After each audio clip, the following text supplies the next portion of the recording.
Hi, my name is Kelly, and I'm really excited to present to you guys my Youth at Work Unpacking the Impact of Minors Working in Fast Food. And I'm really excited to show this to you guys because I actually worked at Chipotle for 2 years, so I have some first-hand experience, and I kind of want to show you guys my experience while kind of touching through the sociology aspect. So, this is our agenda. We're going over what the problem is and how it's relevant, why is it a problem, how sociologists understand the problem, and some solutions. And I also added some references and citations in case you guys want to check those out as well. So, what is the problem? The problem is teens are working in food industries. And this is really bad because it negatively impacts their education. Health, it has a lot of health implications that come alongside with it. And it also affects mental health. We're kind of glimpsing over this so we can kind of go into detail in like the further sides.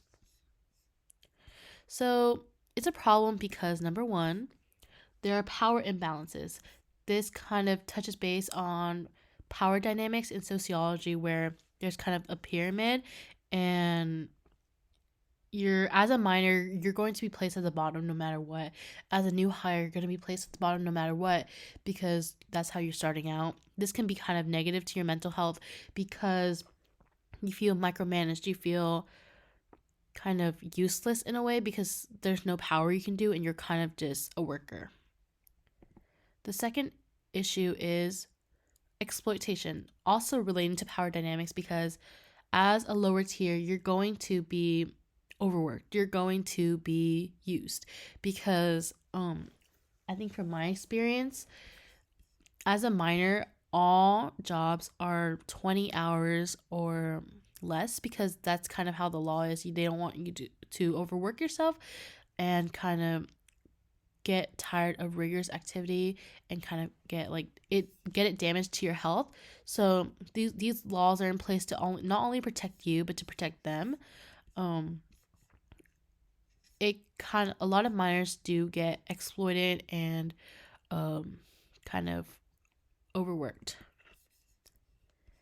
And the academic versus work role, this goes into role conflict, where the first reason is it can negatively impact your educational kind of well-being because as a student, you're going to have a lot of work already, but also as a worker, you're also going to have a lot of work. So kind of balancing these two aspects can be very difficult, and it relates to sociology because you're not sure where you stand sometimes, as it can cause like role conflicts where you're not sure, should you focus on this, should you focus on this, and it kind of is very overwhelming. And that's definitely something that a lot of minors do talk about when they are in the job where they feel overused.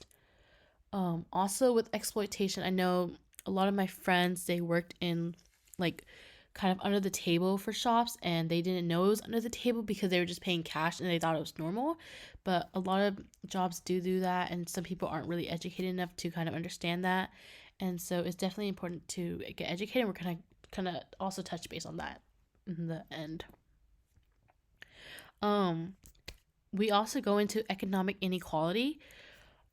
This goes into social stratification because a lot of the times minors get paid a lot less than people who are older, despite them starting in the same kind of tier.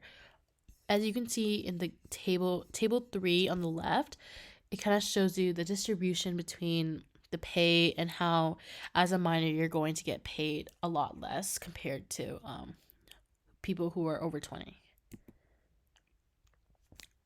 Alienation is kind of how you feel alone in a sense, where you feel excluded because as a high school student, you're going to be with friends. You're going to have a lot of experiences that you want to enjoy, but sometimes it can get taken away from you because you do go to work.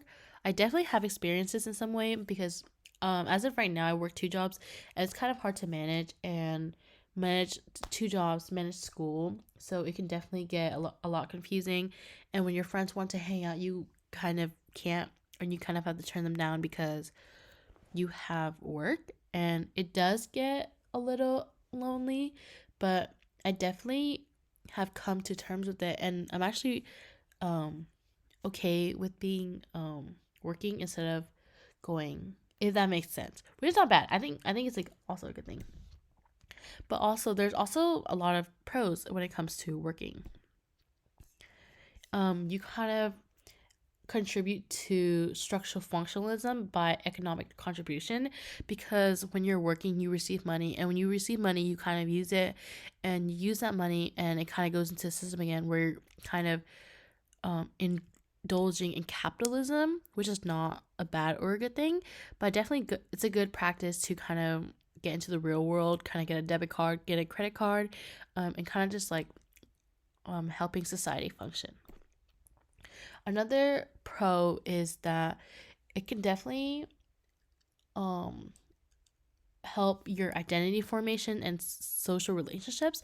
When you're at work, all the people you kind of work with, you're going to spend hours with them, so you're kind of you're going to have that social aspect as well, because you can make friends at work. And then you kind of also form your identity, because when you're in like high school, you're kind of like just like making your identity. And so I guess working kind of gives you like another perspective on how life is, or how and how to like kind of form your identity, have a sense of empathy and stuff like that. This relates to social interactionism, because in sociology we kind of touch on how certain experiences can kind of shape your identity. Work is definitely some of them, parents are some of them, but work can definitely be a foundation to who you are. um a financial utilization kind of is similar to economic contribution. So resource mobilization kind of relates on how working can teach you to utilize your savings, teach you how to kind of work things out. And this is really important to kind of get educated on how the financial system works and how everything kind of runs in like the government. So it's definitely an important aspect where a job may be kind of per se bad, but there's also some pros, like having financial stability and stuff like that. Another example is educational opportunities. Even though it may not kind of seem like an educational opportunity, you kind of learn and kind of can definitely climb up the pyramid of the social stratification. You definitely start at the bottom, but as you continue working, continue learning, you definitely go up the pyramid and kind of get other roles. One of my managers, my general manager, he actually started as a crew member, and he climbed his way to the top because he learned how to be a manager and stuff like that. Another good aspect is kind of integration to society, which also relates to economic contribution. You're kind of being integrated into a new system, a new life, because as a high school student, you're not gonna really have that much of an impact. But as you're working, you're being kind of like the face of the company. You're kind of greeting people, you're rigging people up, you're serving people, you're that you're kind of functioning that um location, you're functioning that place. And it's definitely important because in sociology, a lot of the things we kind of touch base on is like healthcare. If let's say we don't have a healthcare workers, our like society wouldn't function. And if we didn't have fast food workers, our society would kind of crumble, because no food, no people, you know. So in this table, do you guys think that is it true or not? 1/3 of fast food workers are minors. So here's some statistics, and it's true.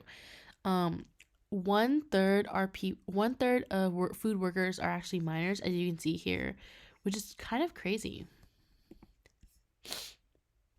So how sociologists kind of understand how working as a minor and how sociology kind of comes into play. So functionalism, it kind of comes to play because fast food workers kind of contribute and run the businesses, and without them we would kind of have nothing. It contributes to like the functioning and stability of how society works. If you go into McDonald's, you're always going to be greeted by a fast food worker, and without them your order would not get placed. Your order would not be done because there's no one to run it.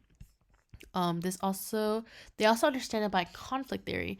They kind of examines like power dynamics, exploitation, and economic inequalities. In sociology, we had a discussion post on like the gender wage gap, and I found it really interesting because females get paid a lot less than males, which is kind of crazy. And this also plays into like minors working, because a lot of minors don't get paid as much as adults, because even though they start the same, they're not going to get it paid because exploitation and power dynamics.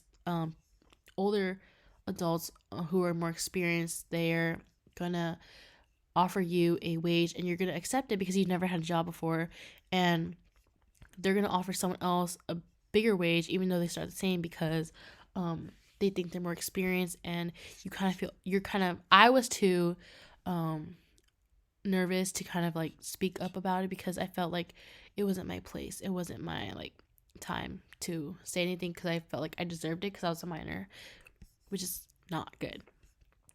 Social stratification, kind of understanding how fast food work contributes to the challenges of social hierarchies, because this also goes on with the pyramid, not only like the managers on top or and stuff like that, but it kind of like there's kind of a stigma where if you're a fast food worker, you're kind of looked down upon.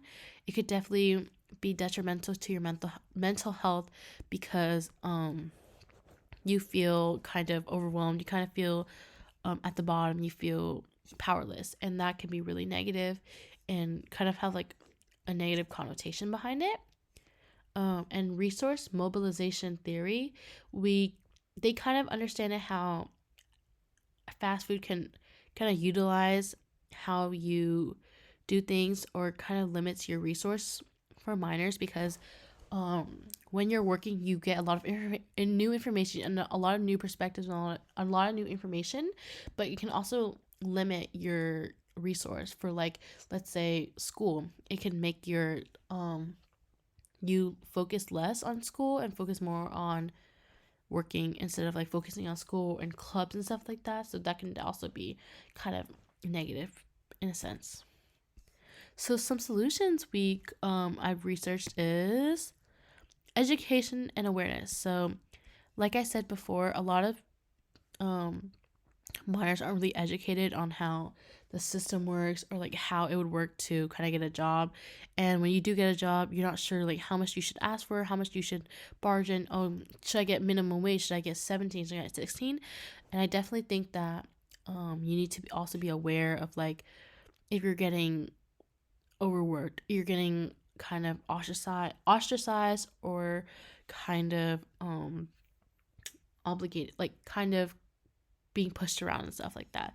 It's definitely a positive thing to be like aware of like what's happening around you. Another solution is policy reformations, evaluations, and adaptation. I know that there's a law that minors can't work 20 only can only work 20 hours and can't work 8-hour shifts, but sometimes, like for example, Chipotle, they definitely turned a blind eye and they let me work 8 hours because they needed the help, and that was kind of illegal. And a lot of people don't really evaluate kind of those like minor laws, because it gets overlooked because there's bigger things, but that's something that we need to address, and we kind of need to adapt to these like laws where like minors shouldn't work over like 6 hours a day and stuff like that, just so they're like mentally well, physically well, and stuff like that. Also, parental involvement, communication, support is definitely good to have, like, your parents be on your side and kind of take account into your job and hold the manager accountable and kind of support you through the process instead of having you go alone. So I definitely think it's really good to kind of push for parental involvement, kind of implement these policies, and be aware. So here are my references. I have the peer reviewed and then the other ones with the links attached. I say a lot. I'm really sorry. And I'm really happy that I did this. I think I recorded this like a lot. But thank you. Have a good day.